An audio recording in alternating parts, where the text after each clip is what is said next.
I really like Thomas Jefferson's conversation around separation of church and state. Mr. Anderson, you mentioned separation of church and state.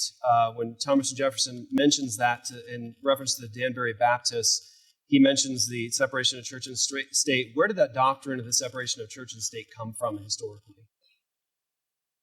I mean, I know that, as you said, that the documentation was in that letter, and then, of course, there's the First Amendment, that protects our right to worship. Are you aware of where the historic doctrine of the separation of church and state comes from?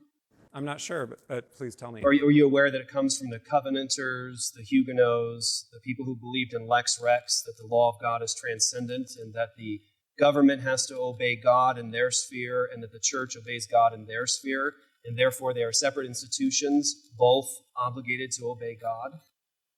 I'm saying, are you aware that the separation of church and state is a Christian doctrine? I'm not sure.